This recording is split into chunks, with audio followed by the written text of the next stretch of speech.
നീ ഒരു കാര്യം ചെയ്യ്, വണ്ടിയുടെ താക്കോൽ എടുത്തിട്ട് വാ, ഞാൻ കടയിൽ പോയി വാങ്ങിച്ചിട്ട് വരാം. കടയിൽ പോകാൻ അറിഞ്ഞിട്ടാണോ നിങ്ങളോട് അവിടെ പോയി വാങ്ങാൻ പറയണത്? നാളെ വെള്ളിയാഴ്ച ചന്തയാ, നാളെ വാങ്ങുന്ന ലാഭം. തൽക്കാലം ഇപ്പൊ അവിടുന്ന് വാങ്ങിച്ചിട്ട് വാ. ഓസിക്ക് വാങ്ങിക്കുമ്പോ കൊട്ടക്കണക്കിന് ചോദിക്കാൻ എന്നെ കൊണ്ട് പറ്റില്ല, നീ വേണമെങ്കിൽ പോയി ചോദിച്ചോ. നിങ്ങൾക്ക് അതിനുള്ള കഴിവില്ല. ഉണ്ടായിരുന്നെങ്കിൽ നിങ്ങൾ ഇപ്പൊ പിടിച്ചാൽ കിട്ടില്ലായിരുന്നല്ലോ. മാറി നിക്ക്, എനിക്കറിയാം എങ്ങനെ വാങ്ങണമെന്ന്. ഒരിത്തിരി പച്ചക്കറി വാങ്ങാൻ പറഞ്ഞ അപ്പ ആൾക്ക് തലവേദനയായി, വയറുവേദനയായി, ഇല്ലാത്ത വേദനകൾ ഒന്നുമില്ല. ഇന്നിനി വായിക്ക് രുചിയായി എന്തെങ്കിലും കഴിക്കാൻ പറ്റുമോ എന്തോ? വയറിന് സുഖമില്ലാത്തോണ്ടാ കുറച്ച് രസം വെച്ച് കുടിക്കാന്ന് വിചാരിച്ചേ. അപ്പൊ അതിനും പറ്റില്ല.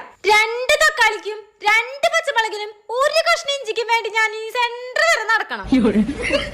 എടി ഞാൻ പോയി വാങ്ങിക്കും. ഒന്ന് മിണ്ടാതിരിക്കാം. എന്താടി അവിടെ ഒരു ഒച്ചയും ബഹളോ? അതൊന്നുമില്ലടി, ഇങ്ങേരോടൊന്ന് കട വരെ പോവാൻ പറഞ്ഞതാ. അപ്പൊ അങ്ങേക്ക് പറ്റില്ലാന്ന്. 2 കഷ്ണം തക്കാളിയും 2 പച്ചമുളകും 1 ഇഞ്ചിക്കും വേണ്ടി ഞാൻ ഇനി അത്രയും ദൂരം നടക്കണ്ടേ? പോരാത്തതിന് പൊരി